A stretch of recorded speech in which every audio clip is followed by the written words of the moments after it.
your people. These are your people. Take care of them.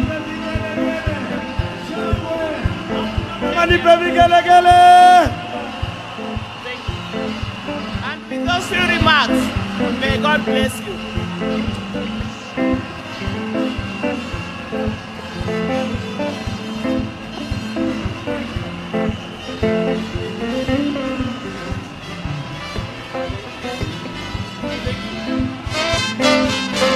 Asante. Asante.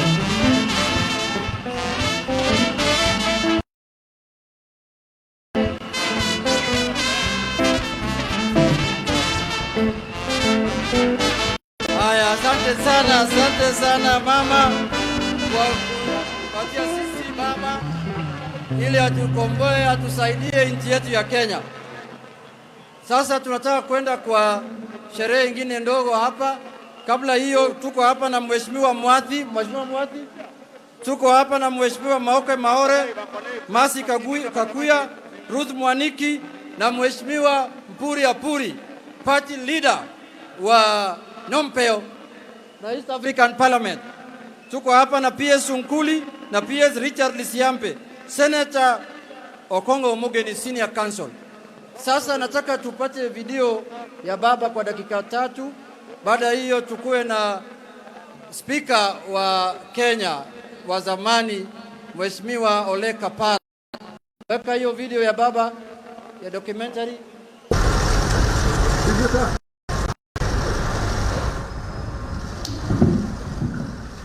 It was a handshake that took Kenya by surprise.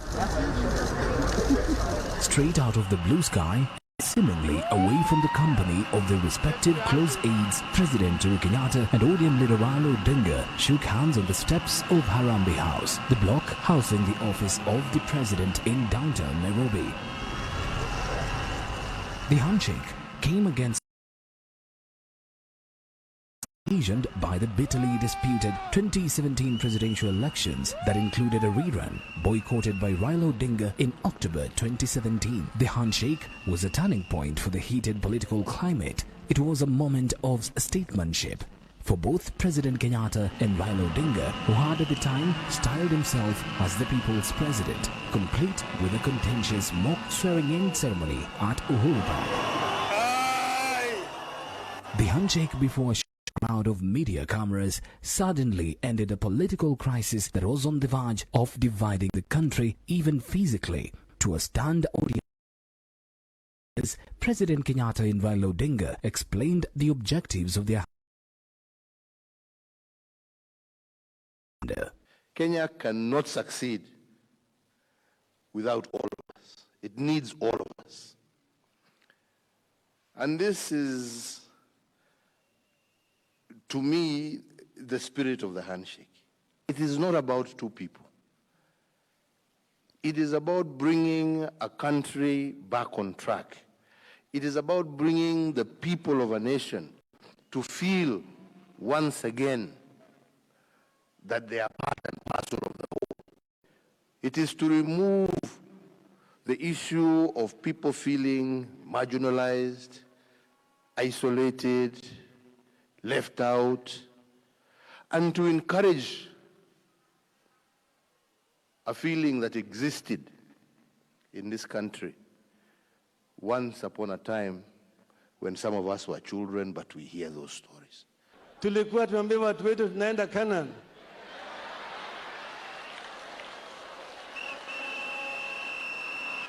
Lakini tulipofika kwa mto Jordan tukapata mamba pale.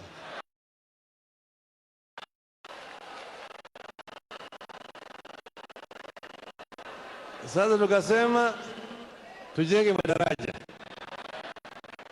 ya kuvukisha watu. Na tulisema hii sasa kana tunaingia sio wananasa peke yake, ana Jubilee na NASA pamoja.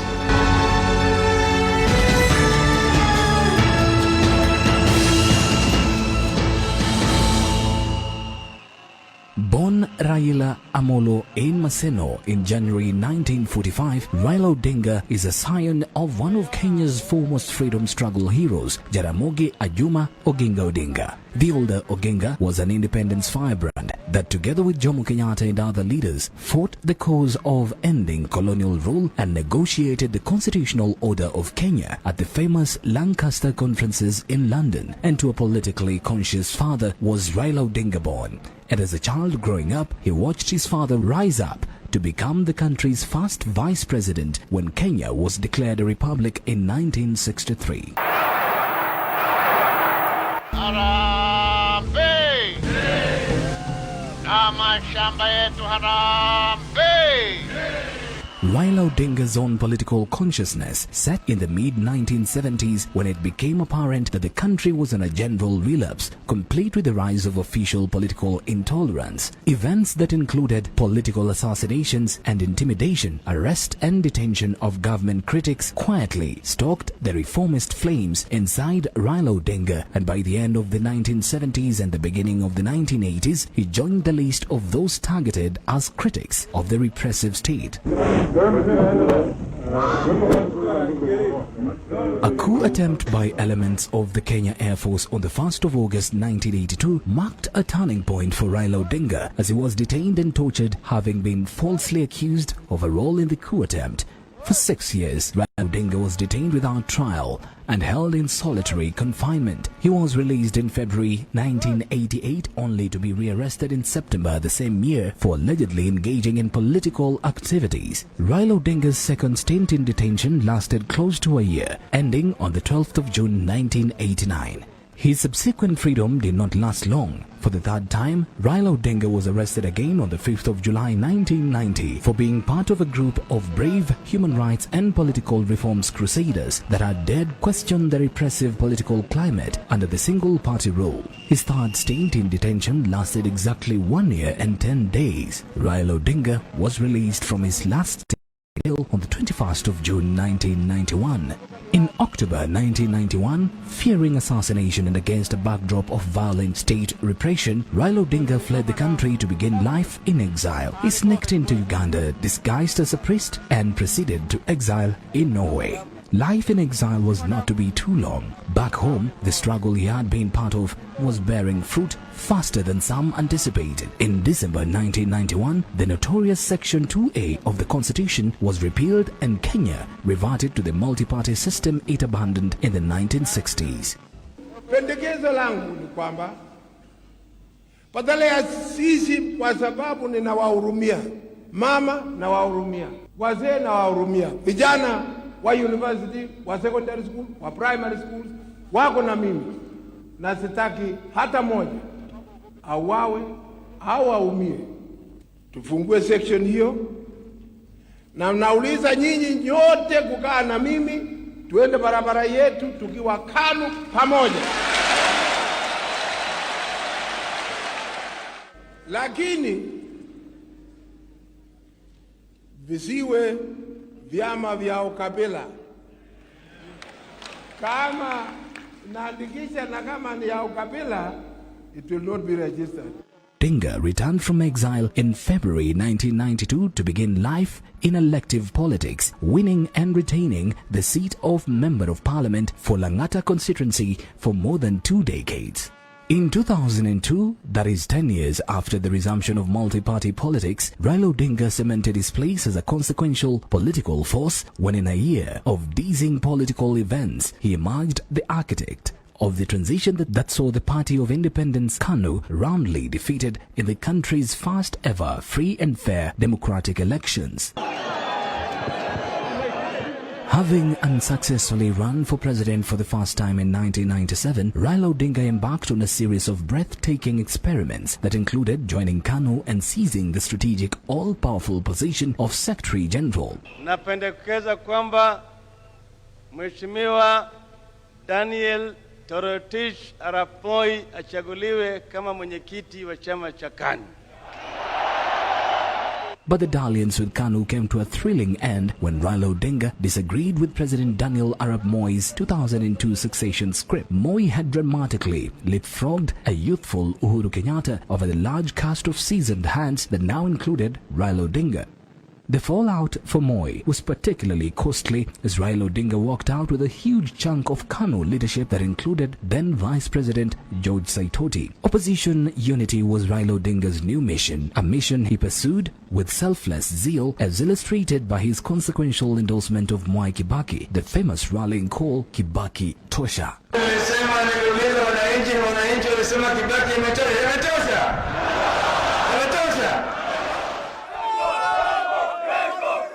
The formation of the National Rainbow Coalition (NARC) and the endorsement of Mwai Kibaki proved a political masterstroke. KANU and Moi were outfoxed, and Raila Odinga's energetic campaigns across the country constituted the final rites for a party whose assured defeat was just an election away. With Mwai Kibaki confined to a wheelchair by a nasty road accident, the entire campaign revolved around Raila Odinga, who directed the show with ruthless efficiency.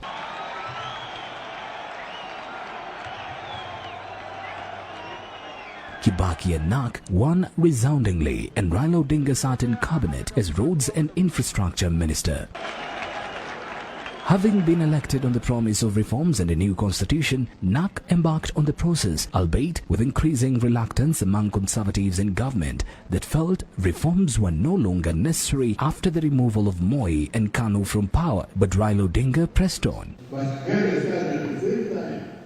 And the Bomas of Kenya process of reviewing the constitution finally began. With conservatives shifting the game to the content of the proposed constitution, Raila Odinga formally drew the line and successfully opposed what he termed a mutilated version of the constitution NARC had promised Kenyans. In 2005, Raila Odinga resoundingly won the no vote against the proposed constitution. Against the back of that victory, the Orange Democratic Movement, ODM, a party styled from the symbol of the no vote, was born, and retaining the voting patterns of the 2005 referendum, and with Raila Odinga's presidential candidate, ODM was a sure bet of its supporters in the 2007 election. Sasa tunaenda kwa sherehe ya mwisho, lakini kabla hiyo nataka Peter Kenneth asimame juu atambuliwe, atukupatie nafasi. Mheshimiwa Peter Kenneth yuko hapa, Senator Amos wako yuko hapa, na Women Rep ya Nairobi Madam Pasaris, Esther Pasaris. Sasa nataka kualika former Speaker of the Kenyan National Assembly, Mheshimiwa Francis Ole Kaparo. Mheshimiwa, karibu.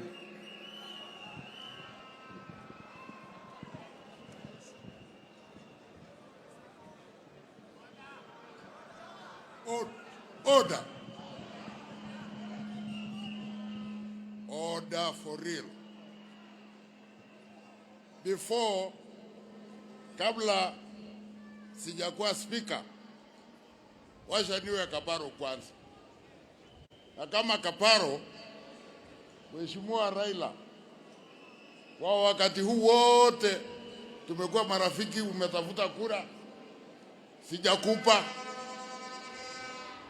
Lakini safari hii utapata kura yangu na marafiki.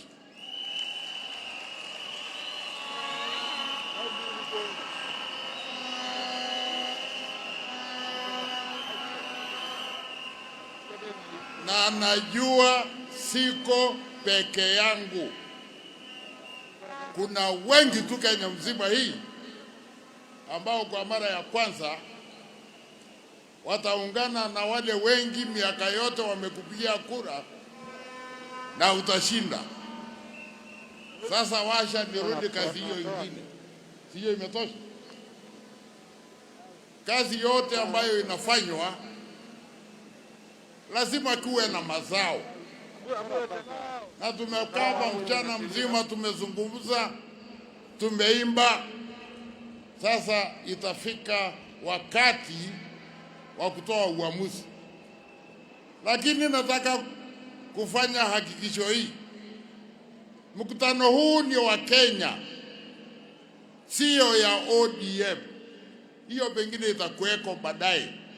Kuna ODM wako hapa, vyama vingine wako. Hii ndio azimio la umoja, ili wengine wasije wakafanya makosa ya kwamba ile resolution tumepitisha hapa hata ni ya ODM. Hapana, hii ni azimio la umoja. Tumefahamiana?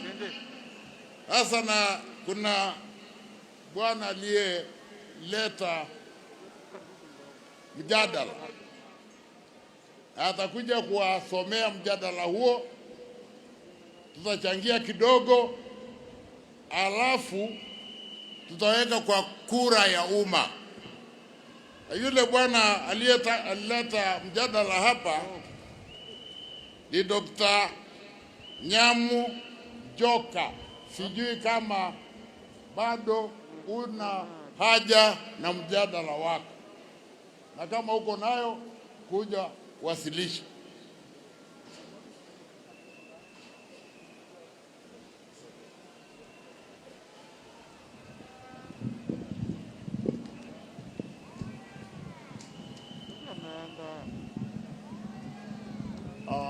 No, it's okay. I'm addressing Your Excellency. No, excuse me. Your Excellency, the Right Honorable Prime Minister, you will remember that in the early 1960s, your father traveled through Nyanza, and every time he attended a meeting, he would say, Piny Owacho. The people are saying. I am here, Your Excellency, Right Honorable Prime Minister, as the voice of the people. I, Davis Nyamu Njoka, a registered voter in Mathioya constituency in Murang'a County, within the region of the Mount Kenya, do hereby propose a motion that His Excellency Right Honorable Raila Odinga, EGH, vies to become the President of the Republic of Kenya in the coming presidential elections in the year 2002.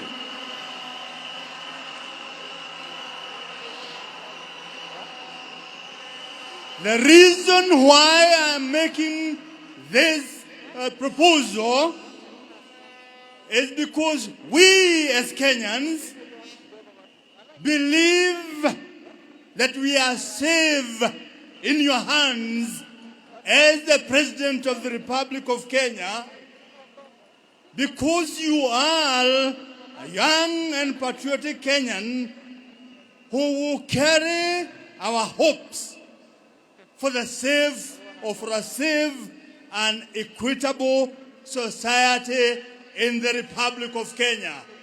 I move this motion.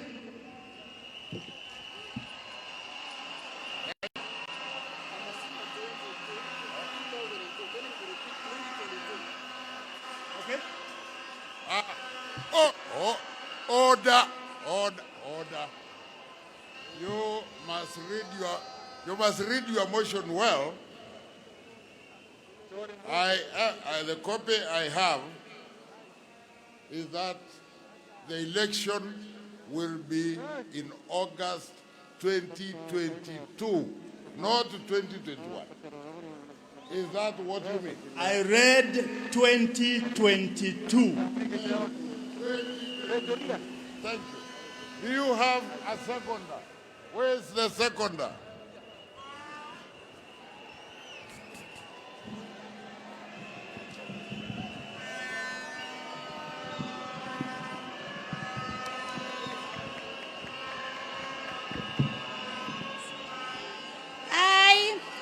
Honorable Mishi Juma Mboko, who is a voter in Likoni constituency, Shikadabu ward, from the coastal region. I second the motion that His Excellency Raila Amolo Odinga, EGH, vies for the presidency in the forthcoming presidential election in August 2022. I am confident that Baba Raila Amolo Odinga has what it takes to transform the economy while embracing digitalization, creating employment, and ensuring inclusivity. I believe devolution will thrive. I beg to second the motion.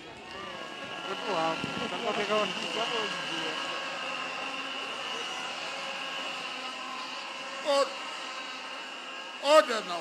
Order, order, order. Order. Order. Order. Order.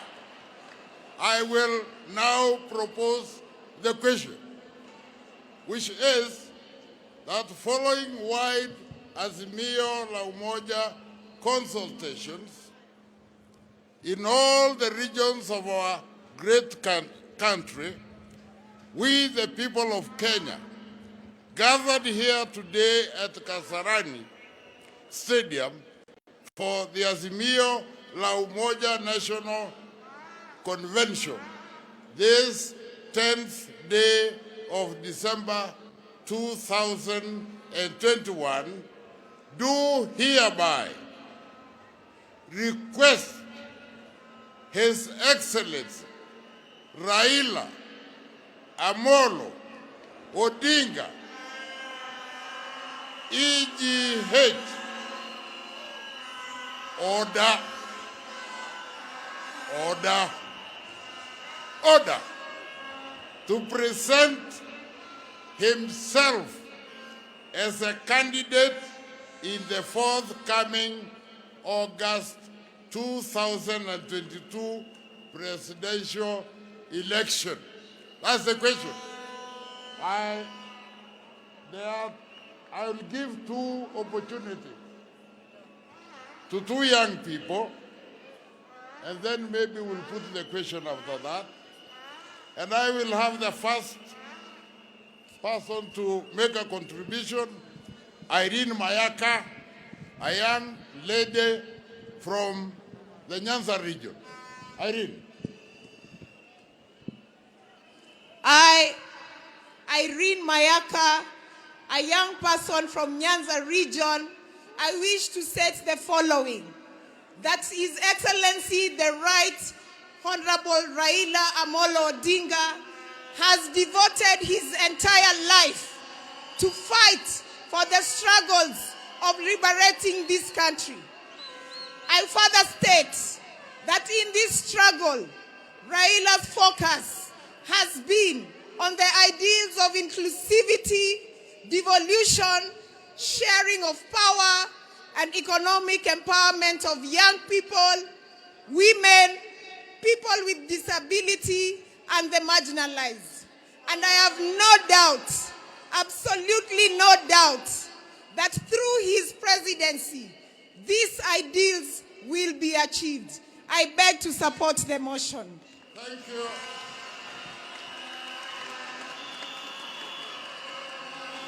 I think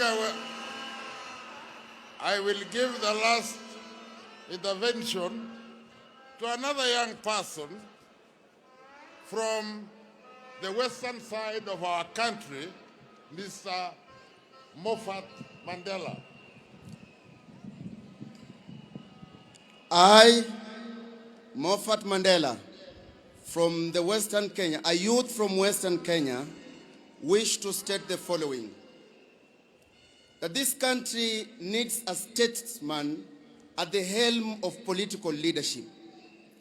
His Excellency Raila Odinga has always put this country first.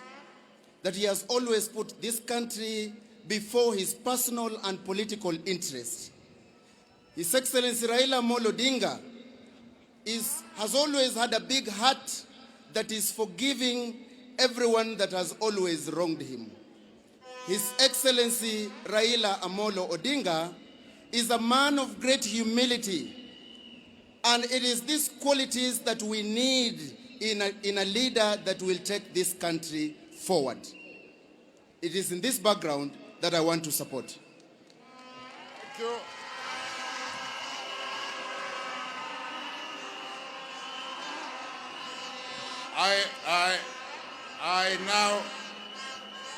I now wish to put the question, which is that following as you know, La Umoja consultations in all the regions of our great nation, we, the people of Kenya, gathered here today at Kasarani Stadium for the Azimio La Umoja National Convention, this 10th day of December 2021, do hereby request His Excellency Raila Amolo Odinga, EGH, to present himself as a candidate in the forthcoming presidential election in August 2022. As many as of that opinion say aye.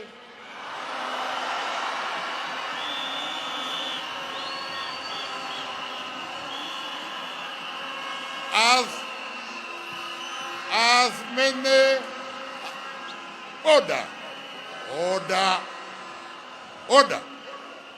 As many as a contrary opinion say no, the ayes have it.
Vijana we!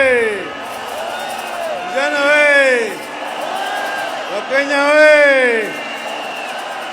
Asanteni sana. Asanteni sana. Haya. Distinguished guests, ladies and gentlemen, fellow Kenyans, I am very delighted and I stand before you here today a proud son of Kenya, a liberation fighter, and a servant of the people for the last 50 years. Today, I boldly declare that I'm neither repentant nor regretful of my own experience in the fight for a liberated Kenya.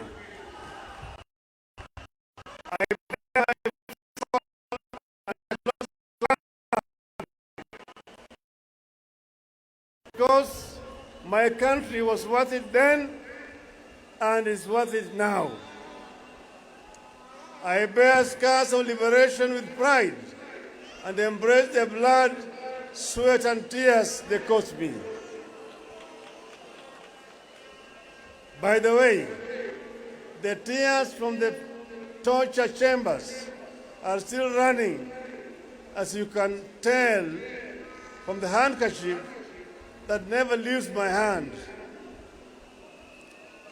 For years, I was not allowed to speak with other inmates. In fact, for 60 straight years, I did not sleep on a bed.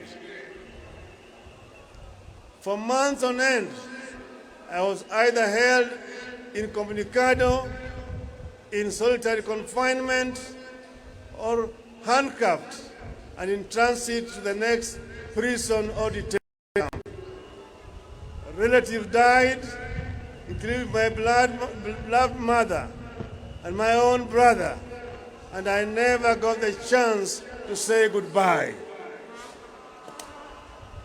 I would not wish this to torment upon anyone, not even my worst enemy. Together with my comrades who endured torture and survived those dark days of despair, we would never let Kenya degenerate down the road of terror. No, not on our watch, not on my watch. But there was a positive side to my story. It's about a friend, Alando, of legendary beauty, with brave heart of Luanda Magere. And this is the woman who stood by me when I was shunned by many. This is the wife of my youth, love of my life, and partner to death, Mama Aida Betty Nyawira Odinga.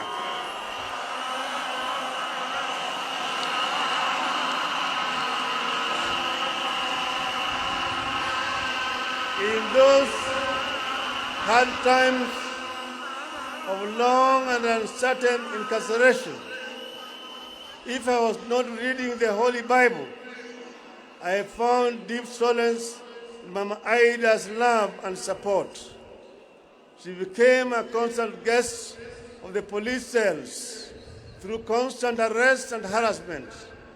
I can't thank her enough. Thank you, darling. Fellow citizens, what makes a great nation is not the man it produces, but the man it honors. That is why I would be remiss if I do not pay homage to those that gave us the sacred license to stand tall, to speak free, and to think big on this very day. And here I'm talking about my comrades in arms, both alive and those who have fallen. I pay homage to those who have gone before us, the fallen heroes of the second liberation. These include Kenneth Nyindo Matiba and Charles Rubia. Many do not recall that I was detained at Community Maximum Prison on the same day with two compatriots on the 5th of July 1990 for demanding multipartyism. Other fallen compatriots include Georgia Nyona, Jean Marie Sirone, Martin Shikuku, Mukaru Nganga, Okioko Mbaka, and Wangari Maathai. I also pay homage to all the audacious martyrs who, for the sake of the people, chose constant crucifixion over relative comfort of conceding to repression. I hold the deepest respect to living icons like Mukami wa Kimathi, the wife of Dedan Kimathi. They called her the worst because, like Kimathi, her husband, Mukami was a fearless fighter who mobilized daring bands of women in complex undercover Mau Mau operations. I salute her. Other liberators include Ngugi wa Thiong'o, whose powerful written words enriched the ideologies of the struggle against the one-party regime. Koigi wa Mwere, whose fearless voice inspired many to action. I remember Dr. Odhiambo Mbai, the fearless chair of the Devolution Committee at the Bomas Conference, who was brutally assassinated, and Dr. William Mutunga, who distinguished himself as a selfless champion of social justice and comrades in the detention chambers.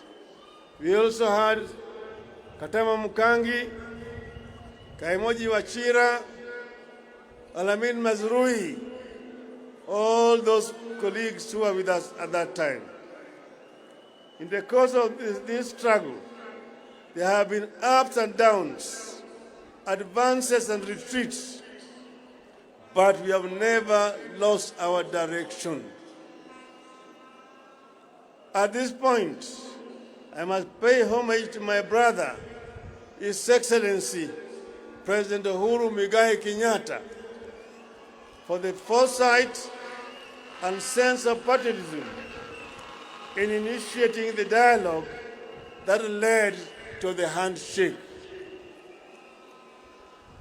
It takes a seasoned statesman to shake the hand of his rival. I thank him.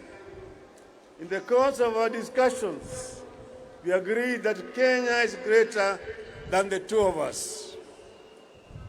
We agreed that despite years of effort, Project Kenya has not quite taken the way of how our fathers envisaged. Where our founders envisaged unity, we have been held back by divisions, tribe against tribe, region against region, men against women, leader against leader. As if these divisions have not been costly enough, there are still massive efforts by other people to divide us further, as rich and poor, young and old. We agreed that where our fathers dreamt of plenty within our borders, poverty has taken deep roots in our land. We agreed that we must deal a deadly blow to corruption before it brings down our country. We resolved to work together to unite our people in order to realize the Kenyan dream as coined by our founding fathers. Justice is our shield and defender. May we dwell in unity, peace and liberty. Plenty be found within our borders. That is the foundation of the Azimio la Umoja. I must add here that with this reconciliation, I ask for nothing, and I will never ask for anything except the opportunity to serve.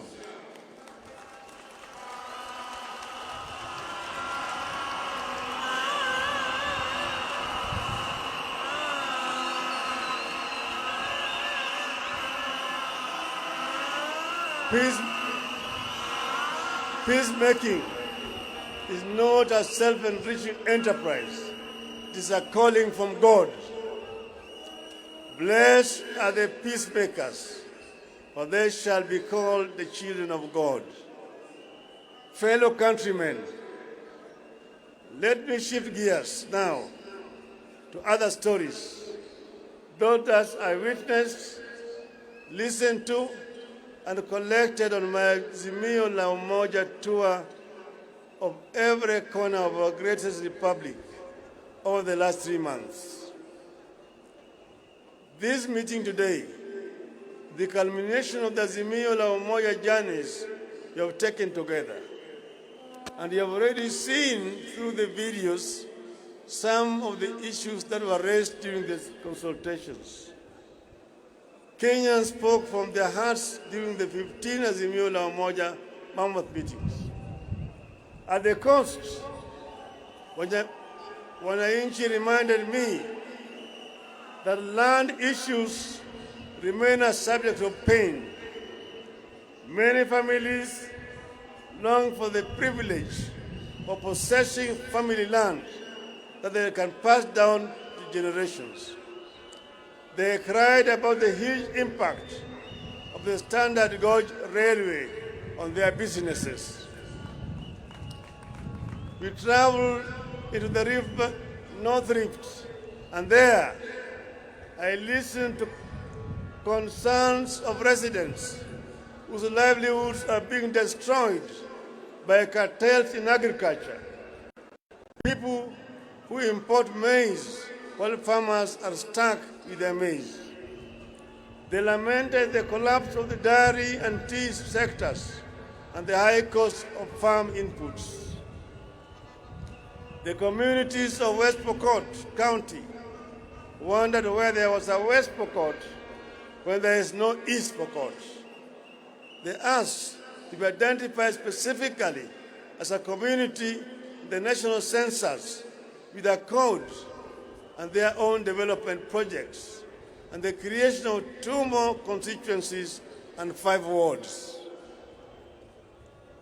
I also spent time in the Mount Kenya, both west and east, and I can confirm to this congregation that if the mountain was smooth, it would be impossible to climb it. The mountain has to be bumpy for you to scale it. On this, I'm happy to note that I've reached very close to the peak. I've seen the Batian and the Lenana peaks, and the people have promised that we shall walk together to the promised land yonder, if I prove that I understand and shall address their concerns. Residents express concerns about the equitable distribution of development resources within the region and the proportional representation. They summarize it in the one call: 1 man, 1 shilling, 1 vote. And they want to earn more from their tea, coffee, pyrethrum, vegetables, potatoes, rice, and dairy. Nyanza complained about non-functioning and collapsed cotton, sugarcane, fishing, tobacco, tea, and soapstone industries, and the denial of economic opportunities for the region. In Turkana, the continuing challenge of general insecurity, poverty, drought, and famine were raised repeatedly. In the lower eastern, the local communities complained of a serious lack of water, recurring famine, and lack of economic opportunities.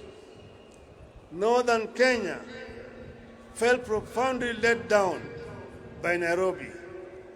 Their children are being denied identity cards by their own country.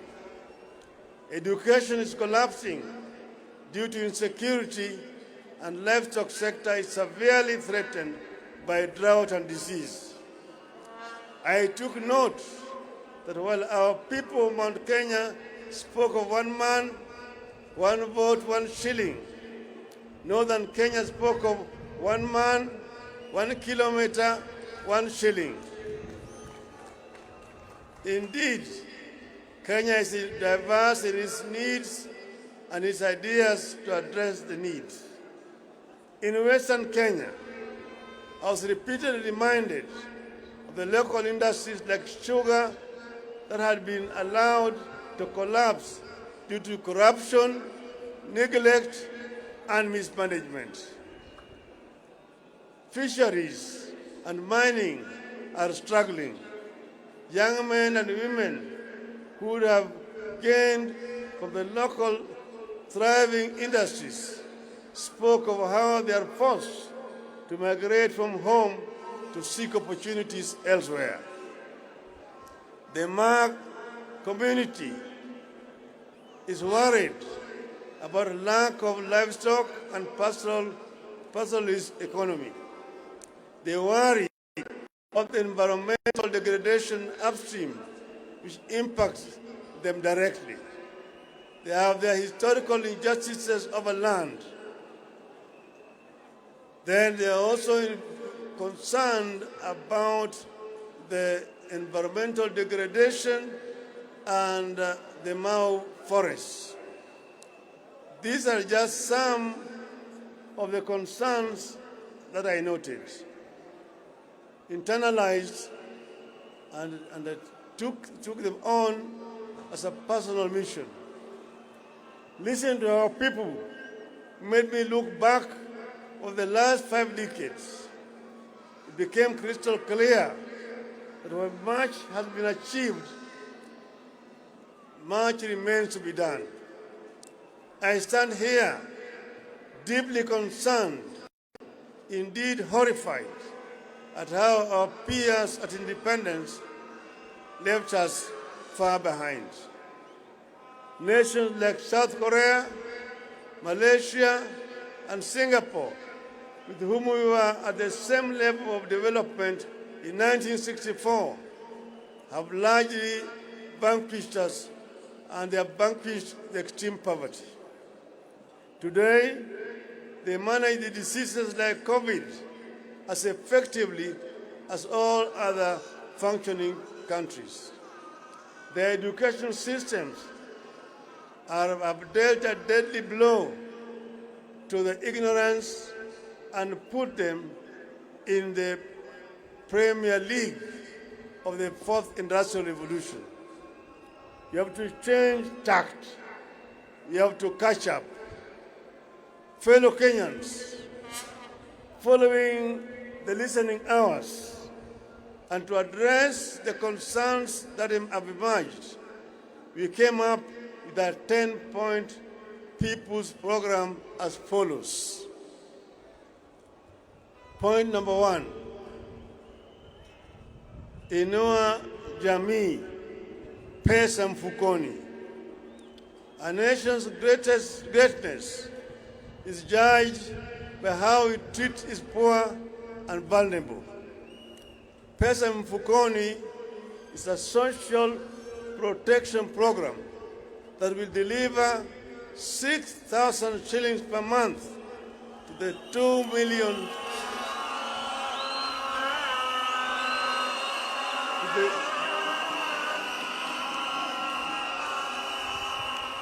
to the 2 million of the country's most needy families. And I want to emphasize, it is not a handout, but an investment and a foundation for a new transformational value chain that will also trigger massive economic activity and create thousands of localized small-scale businesses and enterprises across the country. This will lead to millions of jobs and the eventual development of a thriving middle class. The resulting middle class and small and medium enterprises will be a robust market for larger, more national corporations. Point number 2, Baba Care. Each of us has experienced the all-consuming strain that accompanies the ill health of a family member. We will ensure that each and every Kenyan has a social insurance, a health insurance plan. Those who cannot pay, the government will pay for them, so that no Kenyan should die or suffer or lack treatment because of lack of money. Point number 3, kazi kwa wote. This is about securing the welfare of the people by generating avenues for productivity through job creation programs, for investing in the critical Juakali sector and other micro and macroeconomic stimulation schemes. Point number 4, uchumi kwa kina mama. This will focus on the true multipliers of the wealth in our community, our women. The program will unlock access to financing for women-led businesses and provide support for women and other enabling factors, such as access to assets for production, land tenure, and proportional representation in all government levels. Point number 5, hashtag inawezekana. We know that our youth are closer to the future than we are, but they are exploited as cannon fodder for bad politics. Now more than ever, we need to invest in preparing our youth for that future. The program will equip our youth with the mindset, skills, funds, and technology to enable them innovate at par and even surpass their global counterparts. Point number 6, waste not a single child. Education is non-negotiable. This program will be an aggressive scheme to ensure that all, not some of our children, get rightful access to quality education. Point number 7, for Northern Kenya. Sorry. Point number 7, fukuza njaa. The aim here is not to merely feed, but to generate agricultural bounty that Kenya has the potential to produce. We will factor in climate change, adaptation, and mitigation to support and help realize high agricultural productivity across the nation. Point number 6 is about Northern Kenya, where children have dropped out of school because of lack of teachers. We will have affirmative action program to ensure that teachers are admitted at a lower rates so that we can have sufficient teachers to teach in schools in Northern Kenya.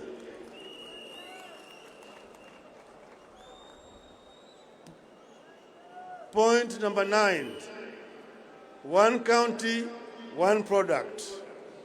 I firmly believe that the idea of devolution in Kenya has the transformative potential of rich mineral mines, abundant oil fields, and other traditional markets of our nation's affluence.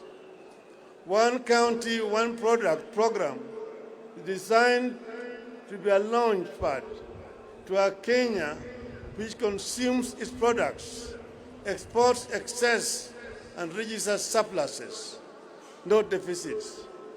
The national government will support materially and technically towards an ultimate vision where the 47 counties will begin industrializing at unstoppable rates.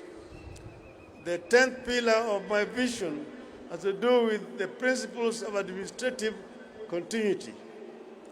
By continuity, I mean building and improving on the gains that have been made by the administrations that came before. Africa suffers a retrogressive mindset of starting afresh instead of advancing existing accomplishments. When one administration sets up something, the next knocks it down. This makes many countries in the continent stuck in a constant state of ignition, never making it to acceleration and takeoff. Kenya must not be a start-stop nation. This is a waste of time and resources and should not be entrenched in Kenyan political culture. For example, President Kenyatta's Linda Mama program could not have worked without the construction of health facilities and upgrading of transport networks that we undertook during the Grand Coalition government. The plan for a rapid bus transit system could not have been operationalized without the construction of the Thika and Mbagathi roads. The plan for the Lamu port dates back to 1972, when President Mwai Kibaki was finance minister. It took almost 50 years for it to be launched by Kibaki as president in 2012, as he was leaving office. President Uhuru Kenyatta took it up in 2013, ran with it, and has implemented it. Lamu project is one whose ultimate vision I see clearly. Ignoring it squanders opportunity. By another 50 years, to have a world-class transshipment hub that will reap exceptional economic benefits for our country. My manifesto will bear a crystallized description of the 10-point People's Program, delving into workings and plans that will actualize it for the people. These are just but highlight of new programs that we shall roll out to respond to needs expressed at Azimio la Umoja events. Very soon, ladies and gentlemen, I will unveil a detailed manifesto addressing the critical concerns like corruption, public debt, industrialization, ICT and digital economy, promotion and protection of businesses, and particularly protection of private property. Our business community deserves protection, and they will get it. Fellow citizens, at the top of our national government, where leadership is exercised to the maximum in governing and changing our nation, is the presidency. The president makes a difference in the life of this nation. Having listened to your calls during our conventions, giving my credential to this congregation and the nation at large, and having spelled out the people's aspirations as I understand them under the Azimio la Umoja, and having given my 10-point vision for Kenya on this day of December 10th, 2021, I, Raila Odinga,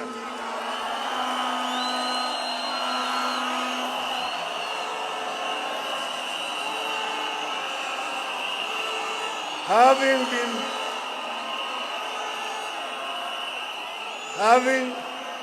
been faithful and committed to building a national democratic and progressive Kenya in our lifetime.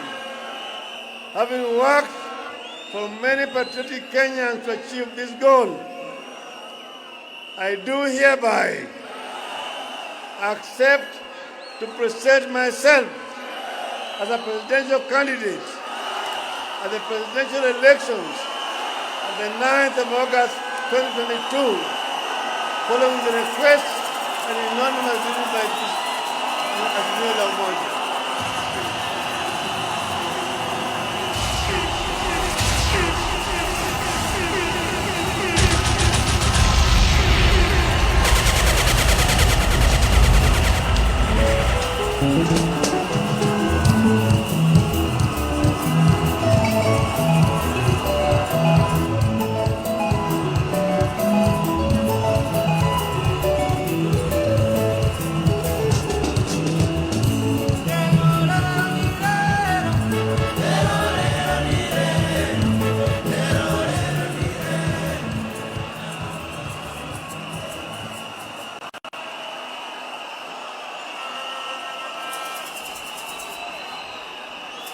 Let me add,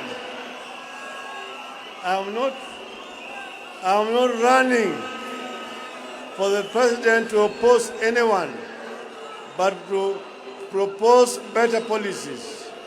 I'm in this race to mold one indivisible nation. I'm not at war with any personalities. I'm at war with ideologies that will lead this nation in the wrong direction. Ideologies that divide us instead of uniting us. Ideologies that put the personal above the national good. Now, I want you to listen to me. Vijana mpo?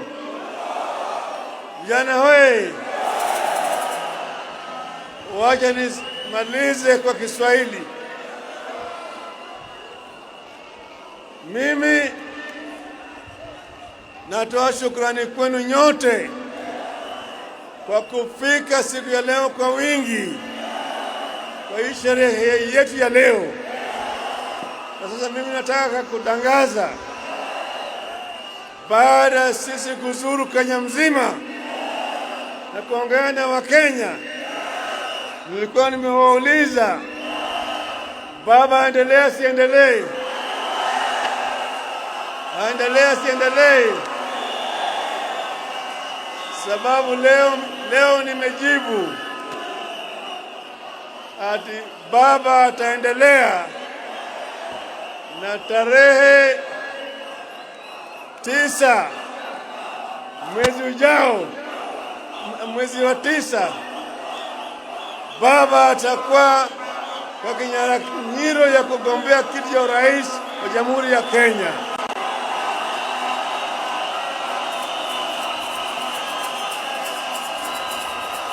Vijana we!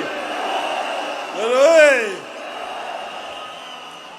Lakini vile vile mimi nasema, baada ya kuzunguka kila mahali, tulikubaliana na ndugu yangu Uhuru Kenyatta tutaleta Wakenya pamoja, na kuna vitu vitano. Moja naitwa utu, pili ni undugu, tatu ni umoja, nne ni usawa, tano ni uzalishaji. Haya yote tuliunganisha pamoja na kitu kinaitwa azimio la umoja. Kwa hivyo nataka lend my ears. Ngojeni kidogo vijana. Ngojeni kidogo vijana. Vijana we! Vijana we! Vijana we! Natangaza kuanzia leo azimio la umoja itakuwa azimio la umoja movement. na itakuwa ni mseto. It will be a coalition. Azimio la Umoja movement. Na nikisema azimio mnasema inawezekana. Azimio la Umoja. Azimio. Azimio. Azimio. Leo tuko na hereby launch Azimio la Umoja movement.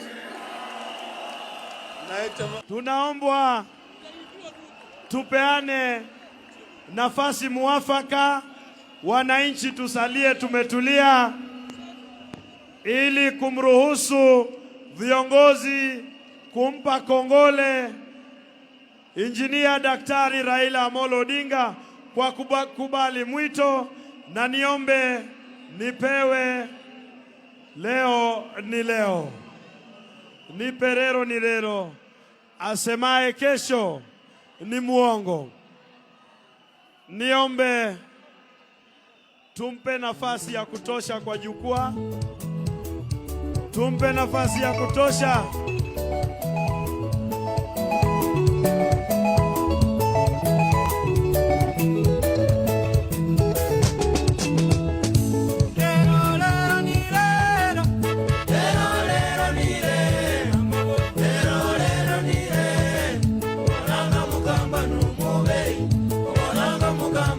Tuimbe kwa pamoja tukisherehekea leo ni leo, asemaye kesho ni muongo.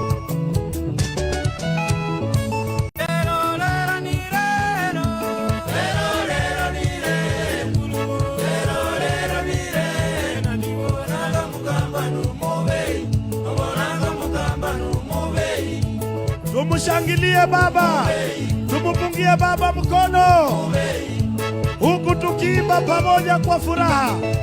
Leo ni leo, asemaye kesho ni muongo.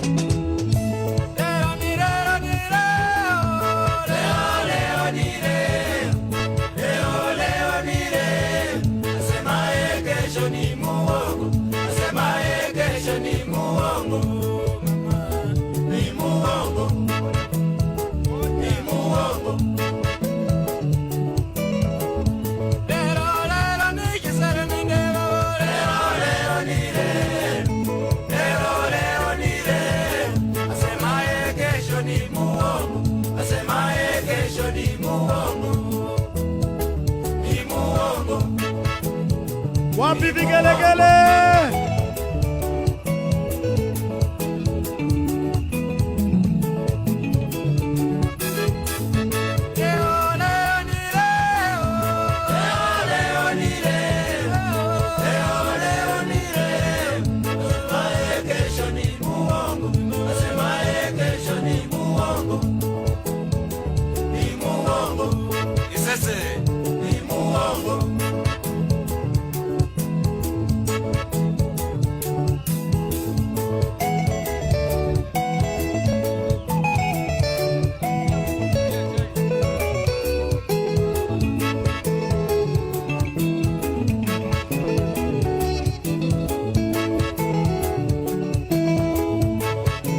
Vijana wote tushuke kwa jukwaa, tucheze tukiwa chini.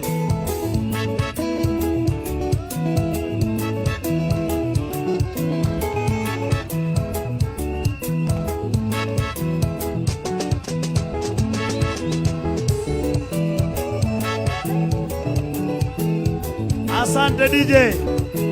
Asante DJ. Niombe mulio kwa jukwaa mushuke ndio muziki iendelee. Wale mko kwa jukwaa shuka, muziki iendelee.